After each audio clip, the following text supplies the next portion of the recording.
Okay guys, dito pala ay may nabili akong ukay na damit. Ijojobos ko siya.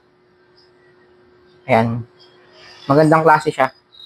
Ayan yung brand niya. H&M.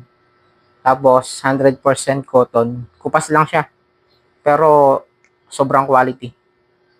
Ayan, nasa yung tatak. Ayan.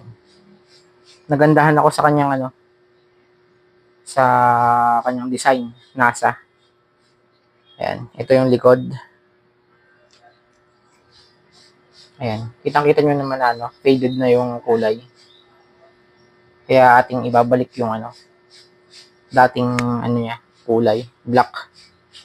Ayan. Tama-tama, hindi pa naulan, makakatuyo tayo ng damit.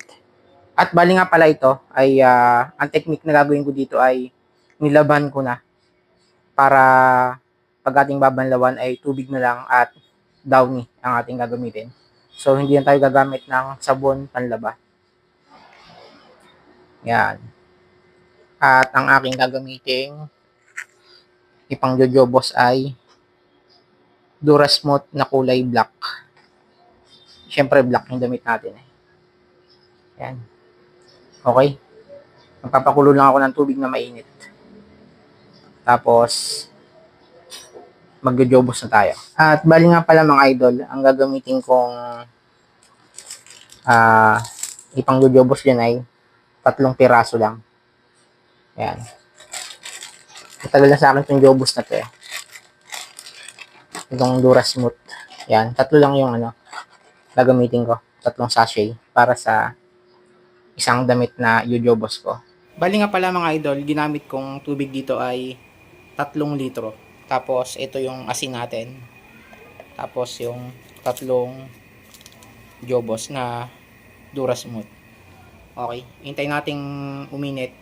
Tapos ilalagay natin yung asin at saka yung jobos. At yun nga lang pala, disclaimer lang no.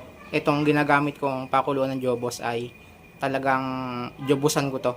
Ito ay binili ko sa junk shop. Tapos itong tong. Yan. Bili ko rin to sa junk shop. Talagang pang jobos ko lang to. Hindi ko to ginagamit sa pangluto ng mga pagkain. Okay? Okay na to mga idol. Maglagay na tayo ng asin tsaka jobos.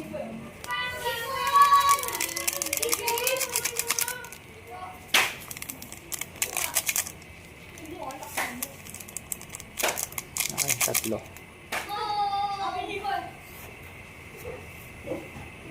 Asin.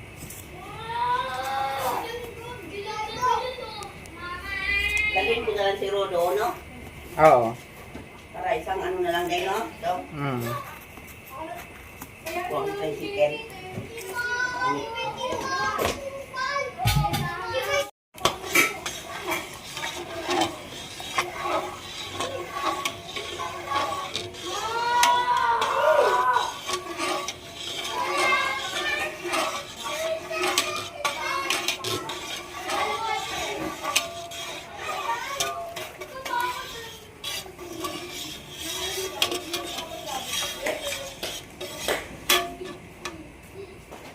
Okay, bali ito na pala mga idol yung ginawa kong mixture, ang jobos at saka asin.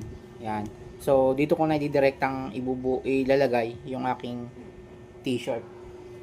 Tapos optional pala kung gusto nyong ilublob ng tuyo dyan yung damit nyo, or pwede nyo rin basahin gaya ng ginawa ko. At sa video na to ay malalaman nyo rin kung makukulayan ba yung mga tag na kulay white, and then yung rubberized print sa damit. Yan, so ilalagay ko na. Yan. Tapos ilulubog natin ng tong. Yun ang gamit ng tong. Yan. Bababad lang natin. Tapos yung tagal ng pagbababad 30 minutes hanggang 1 hour. All goods na yun. Yan. Bababad lang natin ng siguro mga 30 minutes ay okay na dyan. Ayan. 10:11. Mga 10:30. All goods na yan.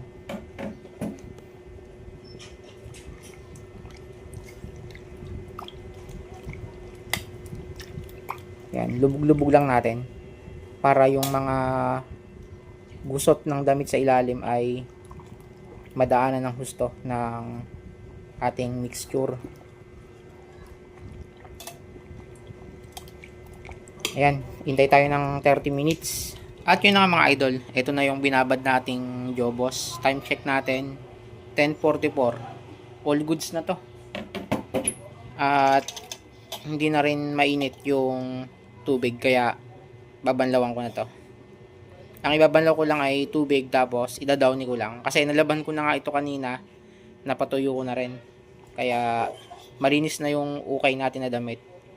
Kaya banlaw na lang at saka downy. Okay, time check tayo. 1:38 PM.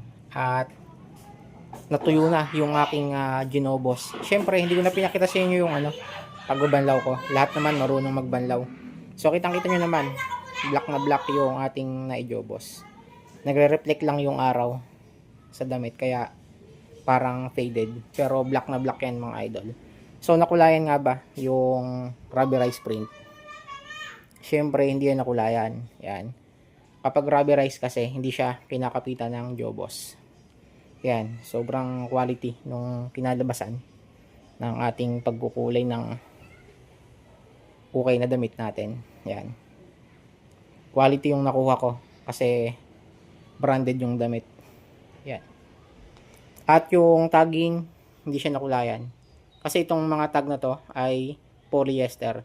Ang polyester, hindi siya kinakapitan ng pangkulay. Yan. Napakasimple lang nung ginawa nating step by step sa pagjojobos.